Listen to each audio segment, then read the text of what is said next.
Nobody expected Kofi to be the one stealing from the church offering box. Not Kofi. He was always the first person to arrive at church and the last to leave. He sang in the choir, helped clean the church, and carried people's bags after service. Everybody respected him. That was why the whole church became silent the day the truth came out. I was there when it happened. And honestly, it changed the way I understood what it truly means to live as a child of God. Kofi and I grew up in the same Assemblies of God church in Kumasi. From childhood, we attended Sunday school together. People loved him because he was friendly and calm. But after senior high school, things became difficult for him. He could not find work. His father became sick, and his younger sisters depended on him. Sometimes he came to church wearing the same shirt for many Sundays. Still, he never stopped serving in church. That was why nobody suspected him. One Sunday afternoon, after service, the church treasurer realized some money was missing from the offering box. At first, nobody panicked. People thought maybe there was a counting mistake. But the same thing happened again the next week. Then, again. The church leaders became worried. Quietly, they began watching closely. Nobody knew who was doing it. One evening after Bible study, I stayed behind to help arrange chairs. That was when I saw Kofi near the church office. At first, I thought nothing about it, but he looked nervous. When he saw me, he quickly smiled and said, "Oh, I forgot my notebook." Then he left quickly. Something did not feel right. A few days later, the church leaders decided to watch secretly after service. That Sunday, we all pretended to leave, but some elders stayed hidden near the office. A few minutes later, Kofi entered quietly. He looked around carefully. Then he opened the offering box. That was the moment everything changed. One of the elders stepped out and shouted, "Kofi!" I still remember the shock on his face. He froze completely. Nobody spoke for a few seconds. The silence felt heavy. The next Sunday, the whole church heard about it. People were hurt. Some were angry. Others were disappointed. How can someone serving God do this? People asked. Kofi sat quietly with his head down. I felt bad for him, but at the same time, I was confused. Was he truly a child of God? If yes, how could he do such a thing? That week, our pastor preached from 1 John 3:1. See what great love the Father has given us, that we should be called children of God. The pastor explained something important. Being called a child of God is not just about attending church. It is about living differently. A true child of God does not continue living in sin comfortably. That message became very serious when he read 1 John 3:10. By this, the children of God and the children of the devil are obvious. The whole church became quiet. After service, Kofi asked to speak. He stood in front of everybody trembling. Then he began to cry. Not small tears, deep tears. He admitted everything. He said the pressure at home became too much. His father needed medicine.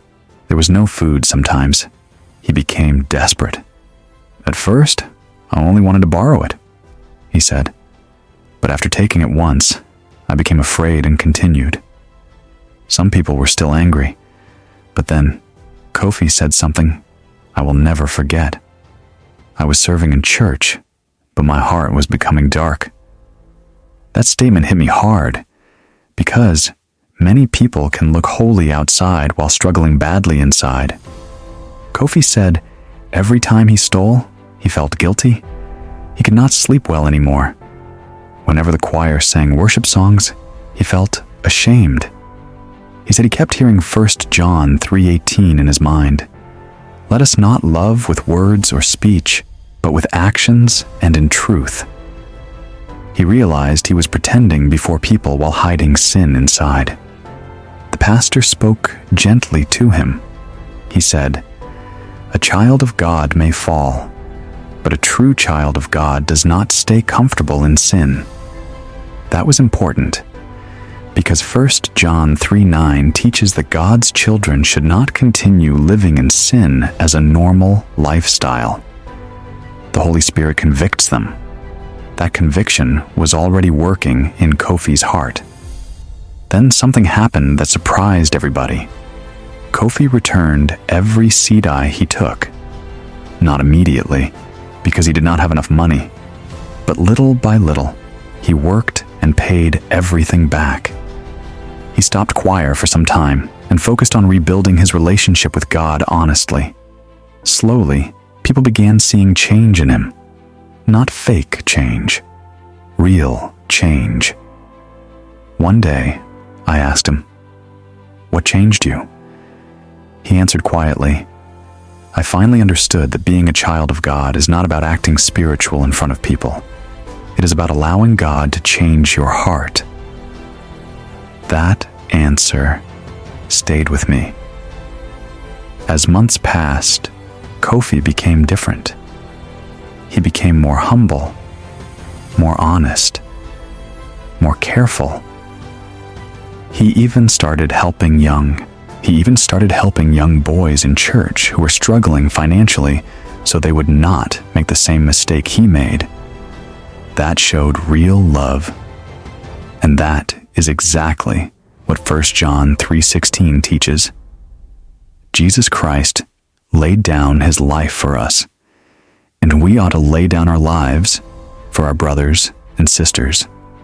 Real children of God care about others, not only themselves. Watching Kofi's life taught me something important. Anybody can call themselves a Christian. Anybody can sing in church. Anybody can preach. But the real question is, do we truly live like children of God? Because according to 1 John 3, God's children should live righteously, hate sin, love others, and live truthfully. That lesson changed many people in our church. Not because someone stole money, but because everybody realized something deeper. You can hide things from people for a long time, but you cannot hide your heart from God. Today, whenever I hear 1 John 3:1, I remember Kofi's story.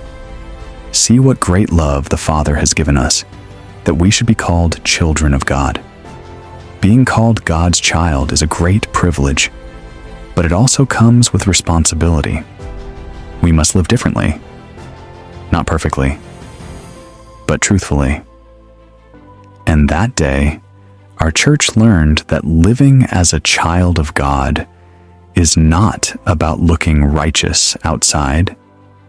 It is about letting God change who you truly are inside.